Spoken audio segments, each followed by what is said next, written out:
from everything I've seen, it's gotten a lot better recently, with players actually getting paid a quote unquote livable wage. The counter to that is now the roster limits are lower, so it's more competitive to actually play minor league baseball.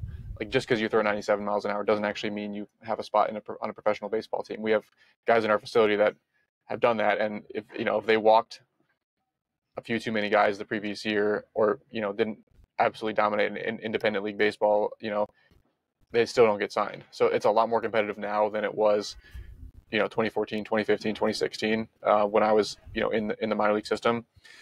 And the quality of life is, from the outside looking in, sounds significantly better as far as how these guys are treated now. For me, I think I want to say I was like $1,400 a month maybe in season is what I made at the time. A lot of that's going towards your clubhouse dues, for the clubby and for your food and spread and everything.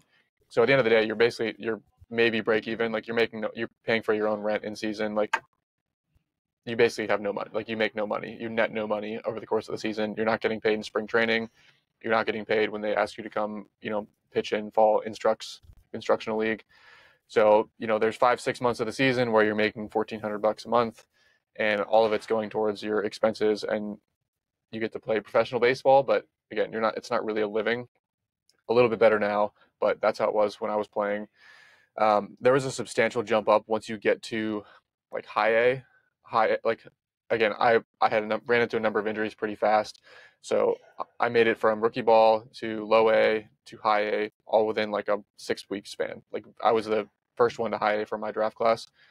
Carlos Rodon, I think, was the second. They kind of took their time with him, but low A was your classic like minor league grind. Like, you're in a stadium that's super old at the time, Kannapolis. They've redone the stadium since. They forget to wash the uniforms once a month. The uniforms are 10 years old, and like, you can't even bend your legs in them because they're so stiff material. Your post-game spread, the meal that you're paying, $300 a month, $10 a day to this clubby to make, you're getting peanut butter sandwiches, and it was like rice. One game it was like rice. Like, what? You're gonna feed us rice? Like, what's going on here? I don't know if the guy's still there or not, but it was pretty bad. I mean, you'd have like 6 guys to a 2-bedroom apartment, like, just unfurnished. You have guys like hanging sheets with like thumbtacks in the ceiling to like create dividers in the living room, and you're sleeping on an air mattress. You'd have guys like bringing girls back some nights, and they're like hanging the sheets, and they're on an air mattress, and you're trying to sleep over here, but there's just like a sheet in between. Like, you're seeing all that stuff. You're seeing teammates that have a ton of potential, just running into problems with gambling, staying out till 5 a.m. at the casinos, or drinking an 18-pack of beer, a case of beer every night. You're seeing like high school draft picks who probably needed some growing up and some maturing in college, but they signed straight out of high school, 2nd, 3rd, 4th round, and no one's there to hold your hand in pro ball. So they get, try to keep up with some of the veterans, and just like kind of run into issues, blow their money, and they're out of the game, 2 years later. As a guy who almost certainly like should have been a big leaguer, you're seeing guys who are. This is funny. So I lived with a couple of guys.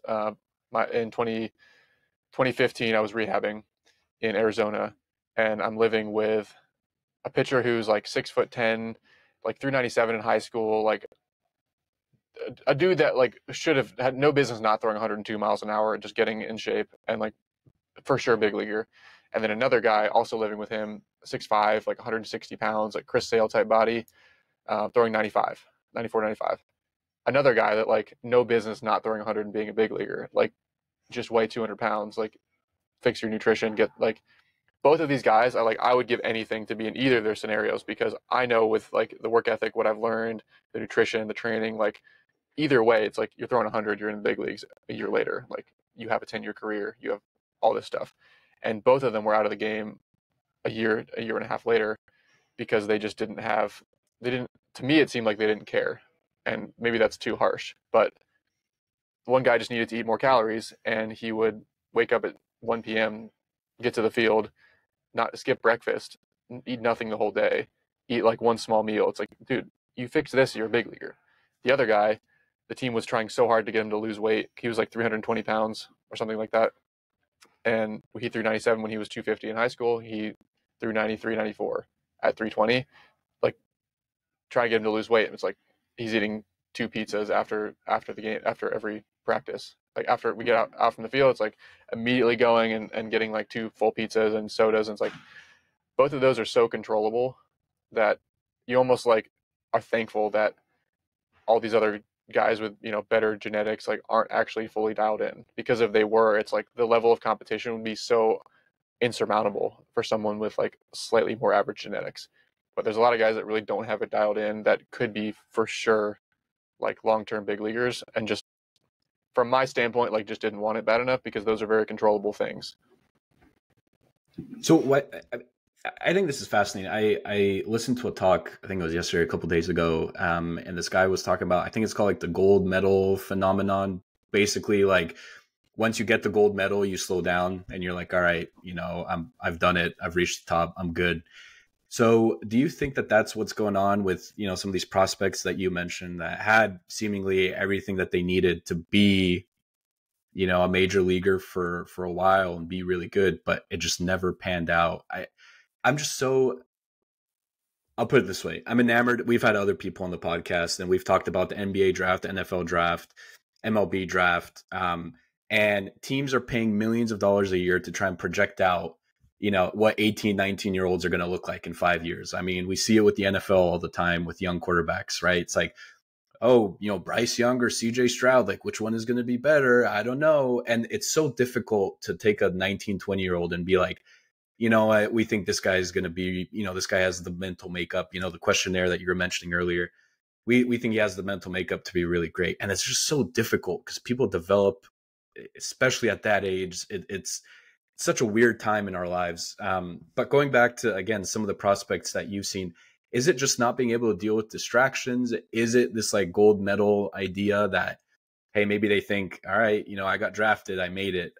What do you think goes wrong for some of those guys? I think a lot of cases the guys never had the work ethic to begin with. They just kind of get by on their natural abilities as far as that'll take them. Like you can still improve to a certain extent just by showing up to practice, doing what the coach has you do, throwing your bullpens, doing like the basic team lifts. Like you're going to improve to a certain extent, but ultimately you get to whatever threshold your kind of natural, quote unquote, natural abilities or genetic abilities allow. And if you're not really controlling these other factors, like you kind of just you cap out a lot earlier than you otherwise would if you're really picking apart. Like I think Trevor Bauer is a good example of like a pitcher who's really tried to figure out every single possible advantage, from the lifting, the nutrition, the the pitch, like learning so many different, like you can tell the guys that are really like tacticians, you Darvish, the Max Scherzers, the Clayton Kershaws, like they're always searching for whatever competitive advantage they can. They're not just going through the motions, getting by on their natural abilities alone. So I think a lot of guys, like they never actually really approached it from that standpoint. They just rolled out of bed and threw 94 as a high school senior. They were always the Friday night starter in college, and then they get to pro ball and like they just keep doing what they always did, which is just like show up, play, go home. And there was never like that sense of urgency built in earlier in the process. So I think that seems more common from my experience, at least with high school draft picks, is they almost need that growing up experience in college. Caveat: some college programs are like terrible with development, so it requires getting to with a good staff and like going to a good college. But I think that's invaluable for certain guys. Is the 18-year-old signs for $1 million, just goes and buys a giant truck, thinks it's all gonna the red carpet gets laid out for them. They think it's gonna be just an easy path to the big leagues, and it is for some of them, but most of them will struggle. And I think teams have started to realize that the high school picks are high upside but super high risk. I think that's a big reason, is they don't have anyone to kind of look after them, or they don't have as much structure. There's not as much structure in pro ball. So I think that's part of it. Another big thing is injuries. I mean, you just can't discount that, especially for pitchers. Like the best pitcher on our team in Maryland, Jake Stinnett, one of my best friends that whole through the whole process. I mean, he was like surefire big leaguer. Like he went in the second round. He was probably the best college pitcher in the country that year. Like outdueled Carlos Rodon. Like, I mean, sure, you're like he could you could put him in a big league game right now and he would hold his own. And just ran into injuries, and year after year of trying to recover, never quite getting everything where it needed to be.